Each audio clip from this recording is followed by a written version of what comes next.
चलो आज का जो हमारा टॉपिक है, पहले हमने definition of economics and scope of economics already complete किया है। आज का जो हमारा टॉपिक है वो है स्टैटिस्टिक्स, क्योंकि क्लास 11th में हमारा जो पहला पेपर है वो है स्टैटिस्टिक्स। ठीक है, आगे हमें ये भी पता चलेगा हम स्टैटिस्टिक्स क्यों पढ़ते हैं इकोनॉमिक्स में, जब हम टॉपिक पढ़ेंगे importance of statistics in economics. ठीक है ना। तो स्टैटिस्टिक्स को समझने के लिए पहले हम ये देखेंगे कि ये स्टैटिस्टिक्स वर्ड आया कहां से और इसकी बेसिक मीनिंग, जिसको हम अक्सर सब्जेक्ट्स में क्या कहते हैं, एटिमोलॉजिकल मीनिंग। राइट। तो स्टैटिस्टिक्स जो है ये लैटिन वर्ड से डिराइव हुआ है। किससे? लैटिन वर्ड जिसका नाम है स्टेटस। क्या है? Status. Latin word status, Italian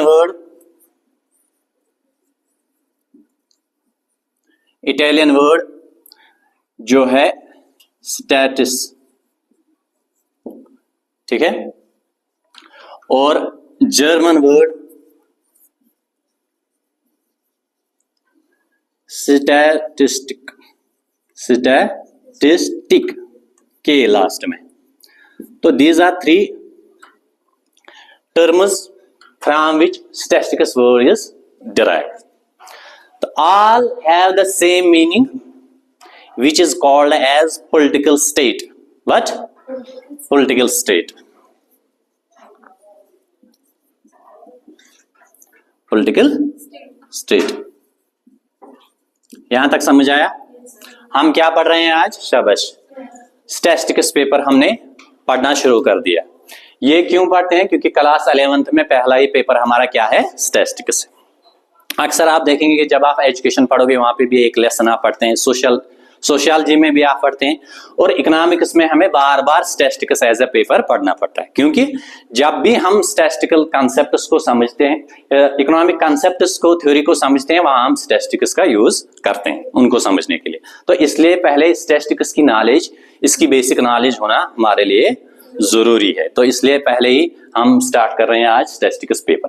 तो इन सब की मीनिंग जो है पॉलिटिकल स्टेट, चाहे लैटिन वर्ड स्टेटस है, इटालियन वर्ड स्टैटिस है, या जर्मन वर्ड स्टैटिस्टिक है, इन सब की क्या मीनिंग है? Political state. अगर आप देखोगे ना, स्टैटिस्टिक्स बेसिकली क्या है? ये नंबर से डील करता है। इसका काम है सिर्फ नंबर से डील करना, क्वांटिटेटिव इंफॉर्मेशन से डील करना, डेटा से डील करना।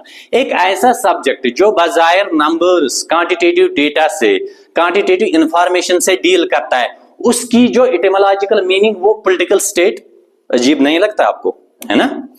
इसकी जो एटिमोलॉजिकल मीनिंग जो है वो अजीब आपको नहीं लगती है कि जो नंबर से, जो सब्जेक्ट नंबर से डील करता है, उसकी एटिमोलॉजिकल मीनिंग क्या है? Political state. तो ये समझने की जरूरत है, क्यों है इसका जो meaning political state. It is because of the origin of statistics, यानी इस सब्जेक्ट का जो ऑरिजिन, जिन सिचुएशंस में हुआ, जिन हालात में हुआ, या जिन रिक्वायरमेंट्स की वजह से इस सब्जेक्ट का जो ऑरिजिन हुआ, उसकी वजह से इसकी मीनिंग जो है पॉलिटिकल स्टेट। इसलिए इसका नाम है पॉलिटिकल स्टेट, क्योंकि स्टैटिस्टिक्स को पहले जो रूलर्स थे, जो किंग्स थे, उन्होंने इसको अपनी पॉलिटिकल रिक्वायरमेंट के लिए यूज किया था। किसके लिए? इस वजह से इसका origin political requirements of the state की वजह से हुआ, इसलिए इसकी मीनिंग जो है पॉलिटिकल स्टेट है। तो अब हम इसका ऑरिजिन देखेंगे, यानी स्टैटिस्टिक्स का ऑरिजिन कैसे हुआ और इसकी बेसिक मीनिंग फिर क्यों बन गई पॉलिटिकल स्टेट। राइट। अब हम डिस्कस करेंगे क्या? शाबाश, ऑरिजिन ऑफ स्टैटिस्टिक्स। फिर हम आ जाएंगे इसके बाद मीनिंग पे। ऑरिजिन ऑफ, यहां तक समझ आया? देखिए, ऑरिजिन ऑफ स्टैटिस्टिक्स कहां से हुआ? जो प्रिमिटिव मैन है, कौन है? अक्सर आपने पढ़ा होगा हिस्ट्री में, कदीम इंसान, प्रिमिटिव मैन, पहले लोग जो इस जमीन पे जिन्होंने बसना शुरू कर दिया, first people who start living in this on this earth. जो प्रिमिटिव मैन है उसने पहले क्या करना शुरू कर दिया? वही वाज हंटर, फिर फूड गैदरर था, धीरे धीरे उसने फार्मिंग सीखी है, तो इसी तरह वो आगे बढ़ा। तो फिर सोसाइटीज डेवलप हो गई, सिविलाइजेशन डेवलप हुई, और आज हम जो देखते हैं ये कितनी एडवांस्ड सोसाइटीज आज है। तो पहले ऐसे नहीं था। पहले क्या था, एक कदीम इंसान प्रिमिटिव मैन जो पहले हंटिंग करता था, फिर फूड गैदरर था, फिर उसने धीरे धीरे क्या फार्मिंग सीखी, फिर उसने क्या किया एक जगह बसना शुरू किया। पहले वो वंडरर था, वो एक जगह से दूसरी जगह शिकार के लिए जाता था। तो धीरे धीरे सिविलाइजेशन बढ़ी और आज की डेवलप्ड सोसाइटी जो हम देखते हैं। अच्छा, ये आज ना स्टैटिस्टिक्स भी कहानी ऐसी ही है कि जिस तरह हम सिविलाइजेशन के बारे में पढ़ते हैं तो हम भी देखते हैं इसका ताल्लुक भी उन्हीं सिविलाइजेशन से है। उन सिविलाइजेशन को जो रिक्वायरमेंट्स थी उस रिक्वायरमेंट्स के लिए उन्होंने स्टैटिस्टिक्स को यूज किया और धीरे धीरे इसका डेवलपमेंट हुआ।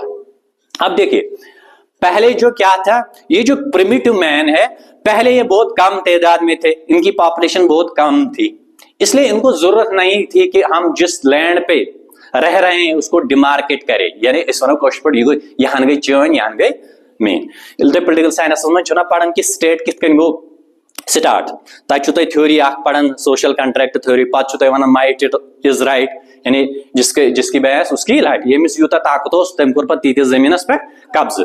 इसी तरह प्रिमिटिव मैन जो था पहले उसको इस चीज की जरूरत नहीं पड़ी, सो वन कि ये जमीन गई मेन, क्या पॉपुलेशन कम, जमीन तिमन अवेलेबल। धीरे धीरे ये पॉपुलेशन बढ़े पत गो यमन रियलाइज कि ना वन करो पन एरिया डिमार्केट, क्या पॉपुलेशन ये ज्यादा बढ़े रोज वह एरिया कम अवेलेबल। अब डिमार्केशन वन लज दोपक जमीन गई मेन, यह जमीन गई, पत जन तक कुल ट्रीज अवेलेबल तिमन ट्रीजन लोग यमो निशान त्राउन, क्या लोग त्राउन निशान, तिमन नॉचेस ऑन ट्रीज, यमो त्रो पन्ने हिसाब हर कंस इंसान अमिस प्रिमिटिव मैनस पनुन निशान यम सती प्रजन यमो कर यमन कुलियन डिमार्केशन, यम पनुन निशान त्रावन ताकि बाकियन लुकन लगे पाए कि यम कुल मेन। यानी प्रिमिटिव मैनन कम खतर कर statistics use to demarcate trees, यानी तम लोग ट्रीजन पे क्या निशान त्राउन पत नोम कुल मेन। यहां से स्टैटिस्टिक्स क्या आर्जन होना इसका स्टार्ट हो। धीरे धीरे फिर जब किंग्स आए, क्योंकि आपने हिस्ट्री में पढ़ा होगा कैसे यानी धीरे धीरे किंग्स यानी जो क्लान्स थे उनके हेड धीरे धीरे कन्वर्ट हो गए किनमें, किंग्स में। आपने हिस्ट्री में पढ़ा होगा, मैं यहाँ पे हिस्ट्री नहीं पढ़ाऊंगा। यानी फिर जब बादशाह बने, अब बादशाह की जिम्मेदारी होती है ना जो उसकी टेरिटरी, जिस टेरिटरी पे वो रूल करता है, जिसको वो गवर्न करता है, उनके रिक्वायरमेंट्स पूरा करे, उनकी नीड्स पूरा करे, है ना, उसका ख्याल रखने के लिए। अब इसको इस टेरिटरी पे जिसपे ये बादशाह लोग रूल करते थे उसको चलाने के लिए उन्होंने मतलब स्मूथली चलाने के लिए, अच्छे से चलाने के लिए या अच्छे से रूल करने के लिए इन्होंने स्टैटिस्टिक्स का यूज किया। अब उन्होंने स्टैटिस्टिक्स का कहां पे इस्तेमाल किया, पहले किंग्स ये देखते थे कि सेंसस इन्होंने शुरू कर दिया कि हमारे पास लोग कितने हैं, हमारे पास रिसोर्सेज कितने हैं। क्योंकि आपको पता है किंग्स लोग जो है अक्सर क्या करते थे, they fought wars to get more territories under their control. वो लड़ाई लड़ते थे नेबर टेरिटरीज से ताकि they can grab more and more land, ताकि ज्यादा से ज्यादा जमीन के अपने अंडर लाए। अब जब वो जंग करने के लिए तैयार होते थे, पहले वो ये देखते थे कि जिस किंग के साथ हमें लड़ाई करनी है उसके पास कितनी आर्मी है, उसके पास बाकी जो वेपन्स है वो कितने अवेलेबल है, ताकि वो ये डिसाइड कर पाए कि क्या हम इसके साथ यानी फाइट में जीत सकते हैं कि नहीं। अगर उन्हें यह लगता था जो अपोजिट जिस किंग के साथ हमें लड़ाई करनी है उसके पास आर्मी ज्यादा है, वेपन्स ज्यादा है, रिसोर्सेज ज्यादा है, हम इसके साथ नहीं लड़ सकते, तो फिर वो एबडॉन करते थे, वो जंग के लिए नहीं जाते थे। यानी even fighting Wars, even fighting, ये जो किंग्स है उन्होंने स्टैटिस्टिक्स का यूज किया कि हमारे पास आर्मी कितनी है, हमारे पास वेपन्स कितने हैं, हमारे पास कितने रिसोर्सेज हैं, क्या हम जो जंग करने जा रहे हैं to grab new territories, to grab new lands, क्या हम उसमें कामयाब हो सकते हैं कि नहीं। इसके लिए भी उन्होंने क्या किया,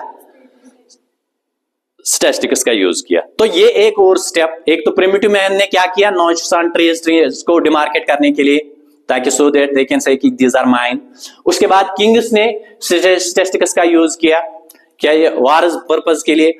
और धीरे धीरे फिर जब आगे ये टेरिटरीज बढ़ी, फिर जब नॉलेज एडवांस हुई, फिर किंग्स ने सिर्फ स्टैटिस्टिक्स का यूज सिर्फ इस तक महदूद नहीं रखा कि हमें जंग करना है, उन्होंने स्टैटिस्टिक्स का यूज किया है even for taxation purpose, even for revenue purpose. इसके लिए भी इन्होंने क्या किया, स्टैटिस्टिक्स का यूज किया। इसलिए जब आप अर्थशास्त्र पढ़ते हैं ना, कौटिल्य की बुक अर्थशास्त्र, उसमें आपको इस चीज का पता चलेगा कि किंग्स ने कैसे स्टैटिस्टिक्स का यूज किया है कि ताकि वो अपना रूल जिस टेरिटरी पे भी वो रूल करते थे उसको स्मूथली चलाए। यानी for war and for finance purpose के लिए किंग्स ने स्टैटिस्टिक्स का यूज किया। तो ये एक और स्टेप था किसको, ऑरिजिन ऑफ स्टैटिस्टिक्स।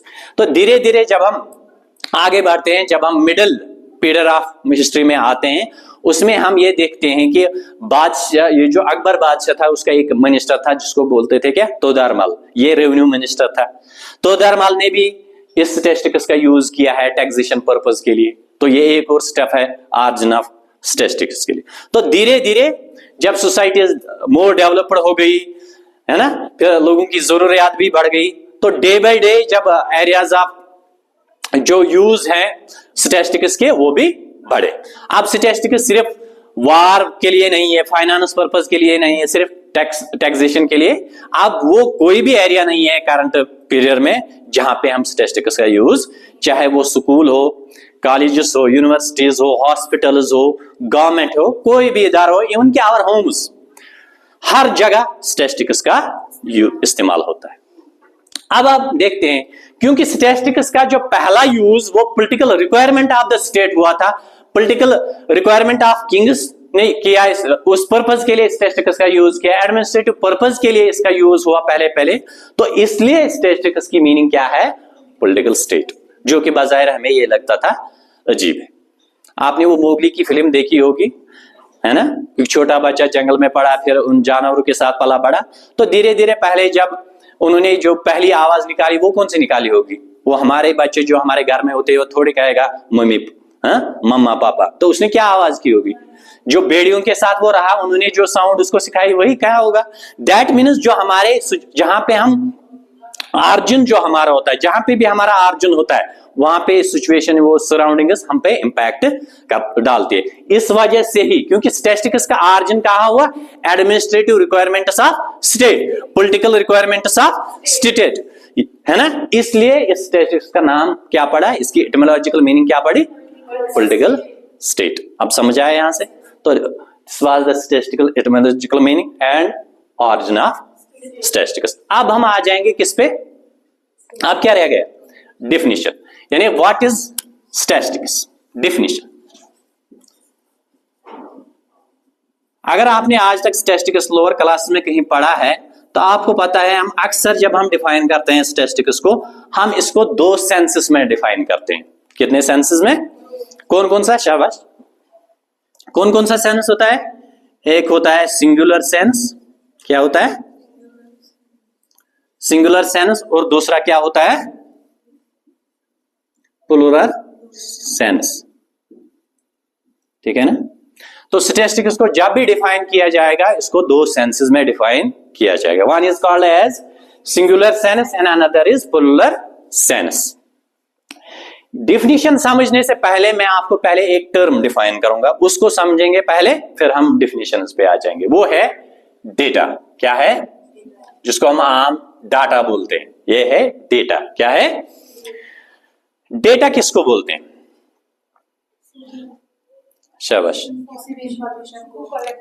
यानी किसी भी इंफॉर्मेशन को हम डेटा कहेंगे। हाँ ठीक है, यानी पहले हम कोई भी जो क्वांटिटेटिव इंफॉर्मेशन है उसको हम कहेंगे डेटा, लेकिन तब वो डेटा बन जाएगा जब वो क्या होगा, कलेक्ट होगा। कलेक्ट की हुई इंफॉर्मेशन को ही हम डेटा कह सकते हैं, यानी वो इंफॉर्मेशन जिसको हमने क्या किया है, कलेक्ट किया। कलेक्ट करने के बाद वो क्या बनता है, डेटा बनता। Any collected quantitative information, any collected quantitative information is called as data. या दूसरी डेफिनेशन हम क्या कह सकते हैं इसकी, collection of facts comma figures, facts comma figures. जैसे हम यहां पे डेटा कलेक्ट करते हैं इस कोचिंग सेंटर में, नंबर वन, हमारे पास आपके फार्मर्स हैं, आपका नाम लिखा है उस पे, आपकी एज लिखी हुई है, आप किस क्लास में कोचिंग कर रहे हैं वो लिखा हुआ, तो ये हमारे लिए क्या है, डेटा है। लेकिन इसको हमने कलेक्ट कैसे किया है, जब हमने आपको क्या दिया, फॉर्म्स दिया, तो आपने अपनी इंफॉर्मेशन दी, अब ये हमारे लिए क्या बना, डेटा बना। ठीक है ना। कोई भी इंफॉर्मेशन होती है, चाहे वो क्वांटिटेटिव इंफॉर्मेशन होती है, क्वालिटेटिव, कलेक्ट करने से पहले हम उसको कहेंगे इंफॉर्मेशन, लेकिन जब हम उसको कलेक्ट करेंगे, अब ये हमारे लिए बना, क्यों बना डेटा, क्योंकि अब हम इससे कंक्लूजन्स निकाल सकते हैं, जो भी हमारा पर्पस, जिस पर्पस से हमने इस इंफॉर्मेशन को कलेक्ट किया है उसके हिसाब से हम इससे इंफॉर्मेशन निकाल सकते हैं। ठीक है ना। आप डेटा समझ आए। अब ये मैंने क्यों पहले डिफाइन किया वो आपको इन डिफिनेशन में समझ आए। देखिए पहले सिंगुलर सेंस में हम स्टैटिस्टिक्स किसको कहेंगे, वो आप लिखो, इन singular sense, in singular sense statistics is defined, statistics is defined as the science of, statistics is defined as the science of, या सब्जेक्ट आप भी बोल सकते हैं, as the science of collecting, क्या है, कलेक्टिंग, फ्लावर ऑफ कलेक्टिंग लिखेंगे, as the science of collecting. दूसरा क्या है, क्लासिफाइंग या ऑर्गेनाइजिंग भी आप लिख सकते हैं, as the science of collecting, comma classifying, comma analysis, है ना, analysis, comma and interpretation, and interpretation of data, and interpretation of data, या न्यूमेरिकल डेटा भी लिख सकते हैं। तो in singular sense statistics is defined as the science of collecting, मतलब science of एक ऐसा सब्जेक्ट, या आप ये ऐसे भी इसको डिफाइन कर सकते हैं, statistics is that branch of mathematics, क्योंकि basically statistics is a branch of mathematics. ये वो ब्रांच ऑफ मैथमेटिक्स है जिसमें हम क्या करते हैं, या जो हमें सिखाता है, क्या सिखाता है, डेटा को कलेक्ट कैसे करें, डेटा को कलेक्ट कैसे करें, क्योंकि there are methods, there are proper methods to collect data. Data हम ऐसे ही हैफेजर्ड रैंडम मैनर में कलेक्ट नहीं करते, देयर आर मेथड्स। फॉर एग्जांपल क्वेश्चनर एक मेथड है, मैं कुछ क्वेश्चंस किसी पेपर पे लिखूंगा और आपको दूंगा, आप इसको फिल करेंगे तो मेरे पास डेटा आ जाएगा। यानी हाउ टू कलेक्ट डेटा, ये हमें कौन सिखाता है, स्टैटिस्टिक्स सिखाता है। एक ऐसा सब्जेक्ट जो मेनली डील करता है डेटा से, और डेटा से क्या डील करता है कि आप डेटा को कलेक्ट कैसे करेंगे। There are methods, proper methods, जो हम आगे पढ़ेंगे सेकंड यूनिट में, how to collect data, right. Second, अब हमने डेटा कलेक्ट किया, फिर उसका क्या करेंगे, क्लासिफिकेशन, राइट। क्लासिफिकेशन या ऑर्गेनाइजेशन। क्लासिफिकेशन मीन्स अब हम उस डेटा को ग्रुप्स में डिवाइड करेंगे, यानी जो इंफॉर्मेशन जिसके साथ मिलेगी उसको उसी ग्रुप में डालेंगे, है ना। जैसे अगर हम किसी विलेज में डेटा कलेक्ट करेंगे, हमने सबका डेटा कलेक्ट किया है कि किसका क्या नाम है, इसके फादर का नाम क्या है, इसकी कितनी एज है, तो जिस कॉलम में नेम होगा वहां पे नेम लिखेंगे, तो फिर दूसरे कॉलम में एज लिखेंगे, तो इस तरह से हम ग्रुपिंग करेंगे डेटा को। अब यहां पे हम जब हम डेटा की बात करेंगे, सपोज क्लास 11th में क्लास 11th स्टूडेंट का नाम लिखेंगे, है ना। कौन स्ट्रीम वाइज में अगर हम देखेंगे कि जियोग्राफी में कितने स्टूडेंट्स हैं, कितने स्ट्रीम में जिन्होंने जियोग्राफी एज सब्जेक्ट लिया है, कितने स्टूडेंट्स हैं जिन्होंने इकोनॉमिक्स एज सब्जेक्ट, तो पहले हम डेटा कलेक्ट करेंगे, फिर हम ग्रुप्स में उसको डिवाइड करेंगे, राइट। यहां तक क्लियर। उसके बाद क्लासिफाई करेंगे, उसके बाद नेक्स्ट स्टेप क्या होगा, अब यहां पे स्टैटिस्टिक्स की स्टडी, ये जो स्टैटिस्टिकल स्टडी हम करते हैं, यानी स्टैटिस्टिकल स्टडी जो होते हैं, इसमें जो स्टेजेस होते हैं उनका भी ख्याल रखना पड़ेगा आपको, क्योंकि ये भी सेपरेट क्वेश्चन आता है एग्जाम में। पहला स्टेज क्या है, कलेक्शन, ये फर्स्ट स्टेज। सेकंड स्टेज क्या है, उस कलेक्टेड डेटा को ग्रुप्स में तकसीम करना, जो आपस में मिलते हैं उनको एक ग्रुप में रखना है, तो जो रिजेंबल नहीं करेंगे, आपस में नहीं मिलेंगे, उनको सेग्रीगेट करेंगे, सेपरेट करेंगे, राइट। उसके बाद एनालिसिस। आपने कभी वो कबाड़े वाले को देखा है जो कबाड़ा जमा करता है? देखा है? वो पहले जब घर घर जाता है, वो क्या जो उसको मिलता है वो ले लेता है। कांचुस दिवन कागज, कांचुस शिस्तर दिवन, कांचुस बोतल दिवन, सुश सोरे बारन तिम पानिस तत आटवस बारन छा या लोड कैरियर जो भी उसके पास होगी फॉर कैरियर पर्पस, राइट। फिर जब वो उस जगह पे पहुंचता है जहां उसका शॉप होता है या उसकी फैक्ट्री होती है, वो क्या करता है? उसका बाड़े का क्या करता है? हाँ, सेपरेट करता है ना। शिस्त थावन अलग, कागज थावन अलग, गत थावन अलग, राइट। वही आप यहां पे समझो। जब हम डेटा कलेक्ट करते हैं तो हम सब इकट्ठा उसको जमा करते हैं, लेकिन फिर बाद में क्या करते हैं? उसको अलग अलग करते हैं, यानी जो जिसके साथ मैच है उसको उसके ग्रुप में डालते हैं। जैसे अगर आपके घर में बुक्स होती, आपने बहुत सारी बुक्स लाए, geography, history, economics, mathematics, physics, chemistry, एक ही जगह पढ़े हैं। ये जो एक ही जगह होता है ना, सब मिक्स होता है, इसको इस डेटा को हम रॉ डेटा कहते हैं। क्या कहते हैं? अनऑर्गेनाइज्ड मास ऑफ डेटा, जिसको अभी हमने क्लासिफाई नहीं किया, उस डेटा को हम क्या कहते हैं? Raw data. अब क्लासिफाई क्यों करते हैं? क्योंकि ऐसे तो कुछ समझ नहीं आएगा, है ना। तो तभी जब आप अपनी लाइब्रेरी में हिस्ट्री बुक्स अलग रखोगे, जियोग्राफी बुक्स अलग रखोगे, फिर आपको पता चलेगी कि हिस्ट्री की कितनी बुक्स मेरे पास है। फिर आपको समझ आएगी अपनी लाइब्रेरी की, नॉलेज होगी कौन कौन सी बुक मेरे लाइब्रेरी में अवेलेबल है, क्योंकि आप सेपरेट हुआ है। तो ये होता है क्लासिफाई करने का पर्पस, ताकि हम डेटा को समझे।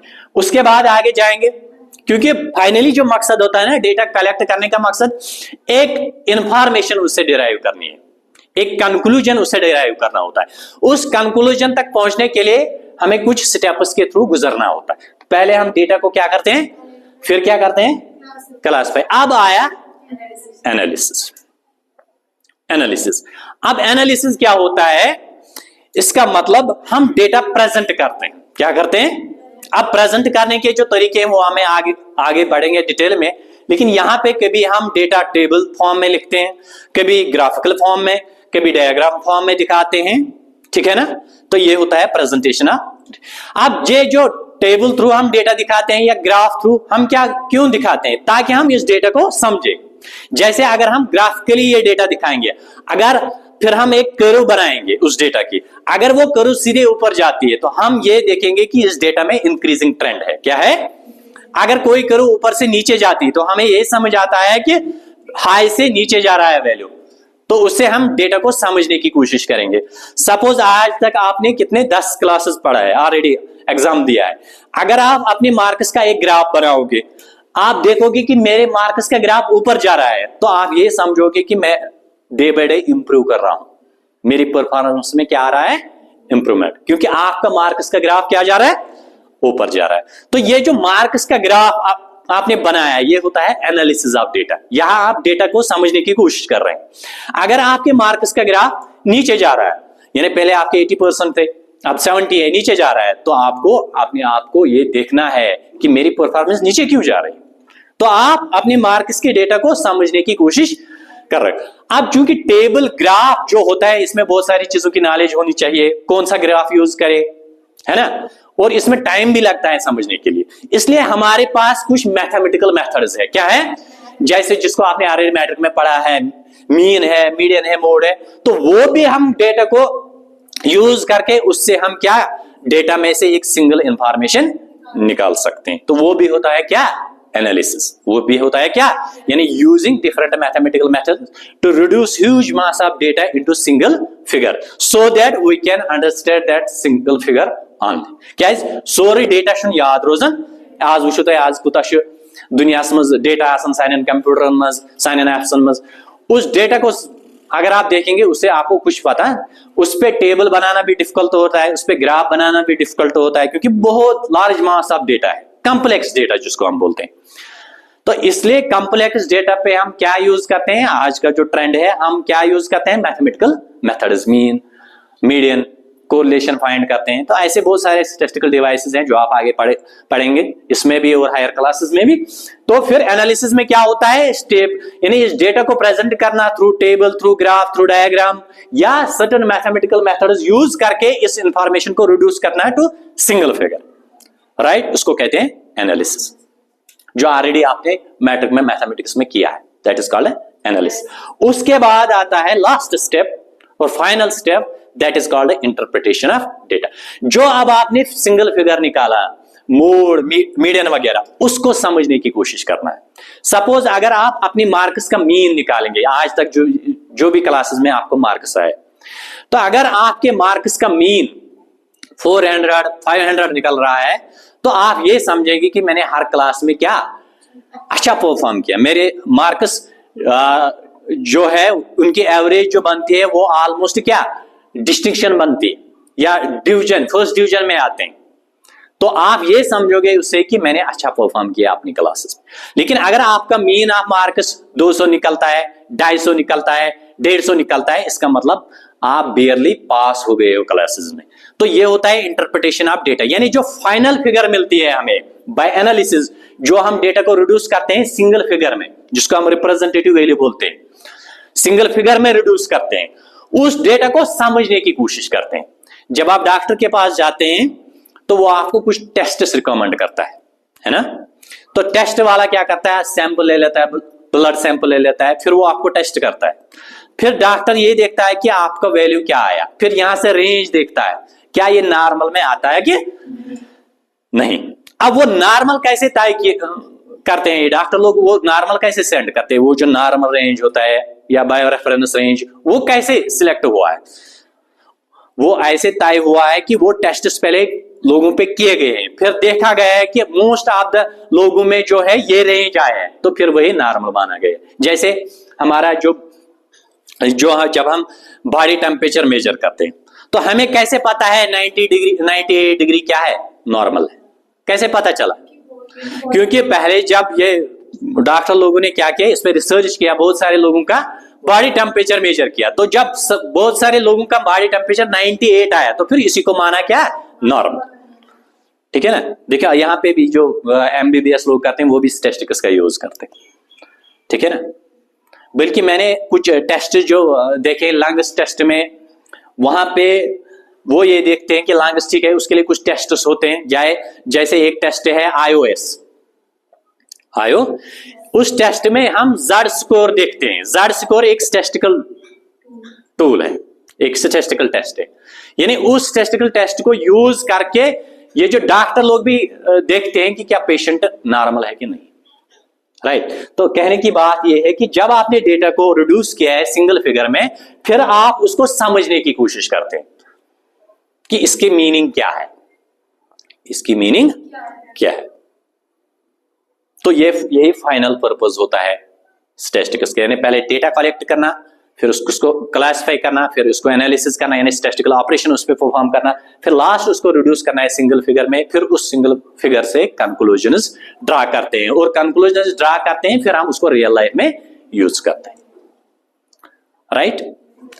तो एक जैसे अगर आप देखोगे एक स्कीम है लाडली बेटी, है ना, उसमें कुछ बेनिफिट्स देते हैं गवर्नमेंट, लेकिन वो स्कीम शिवपैन डिस्ट्रिक्ट और कुलगाम डिस्ट्रिक्ट के लिए एलिजिबल नहीं है। यहाँ के लोग इन दो डिस्ट्रिक्ट के लिए नहीं है, क्योंकि वो स्कीम किसके लिए बनाई गई थी, क्योंकि कुछ डिस्ट्रिक्ट्स में मेल फीमेल रेशियो जो है वो अनइवन था, या जितना होना चाहिए उतना नहीं था, क्योंकि वहां पे फीमेल्स कम थे।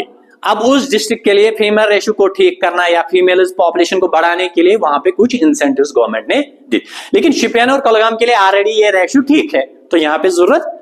लेकिन गवर्नमेंट को कैसे पता चला है, क्योंकि उसने डेटा कलेक्ट किया, तो डेटा कलेक्ट करने के बाद उसके पता चला कि कुछ डिस्ट्रिक्ट में ये फेवरेबल रेशियो नहीं है, तो वहां पे फिर क्या करना है कि यहाँ पे कुछ स्टेप्स उठाने पड़ेंगे ताकि ये रेशियो ठीक हो जाए। तो वहां पे इसलिए वो स्कीम दे। हम पूछते हैं ना, अगर ये लाडली बेटली वहां पे यहाँ पे क्यों नहीं, क्योंकि हमारा रेशियो ऑलरेडी ठीक है, यहाँ पे फीमेल्स ही शिपियन में ज्यादा है एज कंपेयर टू मेल्स, तो यहाँ पे हमें वो स्कीम या वो इंसेंटिव देने की जरूरत नहीं है। तो ये होता है power of data, power of यानी डेटा को अच्छे से समझ के उसमें से कंक्लूजन निकालना, फिर अगर गवर्नमेंट होगी तो वो उस बुनियाद पे पॉलिसीज बनाएंगे, इंस्टीट्यूट भी पॉलिसीज बनाएंगे, और अगर इंडिविजुअल लेवल पे तो फिर हम उस बुनियाद पे डिसीजन मेकिंग करेंगे। जैसे कोई पेरेंट ये देखेगा कि मेरा बेटा अब उसने मैट्रिक पास कर दिया, अब उसको स्ट्रीम लेनी है, क्या मैं इसको आर्ट स्ट्रीम दूं या ह्यूमैनिटीज स्ट्रीम दूं, कौन सा सब्जेक्ट दूं, है ना।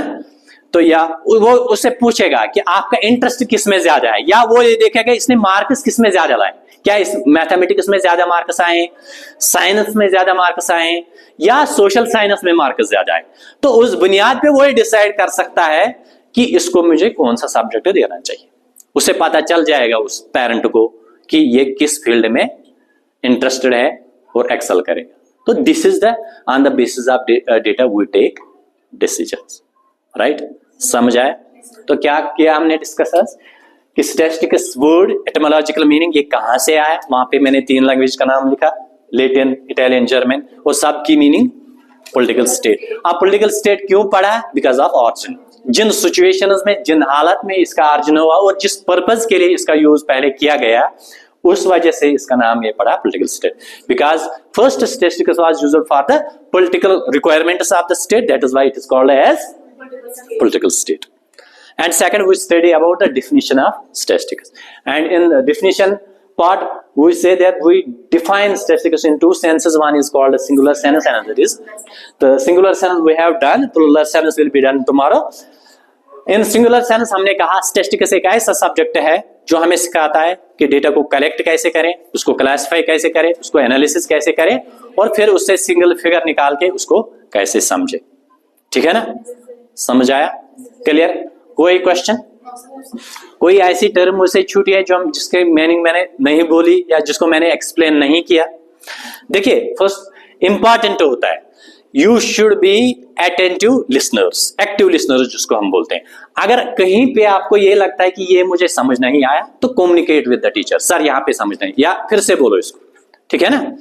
तो टीचर को नहीं पता चलता है कि इसको समझ नहीं आया, आप बोलो सर यहाँ पे समझ नहीं है, या ये वर्ड आपने एक्सप्लेन नहीं। कोई भी टर्म अगर मुझसे छूट जाएगी या मैंने उसको प्रॉपर्ली डिफाइन नहीं किया, तो आप बोलिए be a active participant in the classroom. तो फिर जो मकसद होगा यहाँ पे कि इकोनॉमिक्स या स्टैटिस्टिक्स को समझने के लिए, वो पर्पस तभी शुरू होगा जब आप एक्टिवली पार्ट करेंगे इस सेशन में और आगे भी, ठीक है ना। मन चुन चुन के, ठीक है, डायरेक्ट शुवाना अगर कहाँ टॉपिक आनु समझ के इशू, it is natural, quite natural. अशु वुनकन टीचर अशु वुनकन पढ़नावन अशु वुनकन क्या टॉपिक इवन समझ, इट इज क्वाइट नेचुरल। कोई बात अगर समझ नहीं है, अस टीचर अख सोच दपान योतान कंफ्यूजन गस तो तान चुन समझ यवन, कहीं पे अगर कंफ्यूजन गस ततन गस वन सर ये ना जाव समझ क्या यूत पन कॉन्सेप्ट स्ट्रांग करो, कॉन्सेप्ट स्ट्रांग करो, त्यूत गस तो ग्रिप ज्यादा कर पन्ने सब्जेक्ट्स पे। इसलिए जो बेसिक कॉन्सेप्ट्स है उन पे फोकस करना है, उनको अच्छे से समझना है। कोई भी टीचर अगर आपको लगता है उसने एक पॉइंट अच्छे से नहीं समझा है, उसको कम्युनिकेट कर दो, this is your right, because you are paying for it. तो आपको एवरी राइट है कि you should understand each and every topic that is being discussed in the classroom, right, clear. कोई क्वेश्चन? चलो, थैंक यू।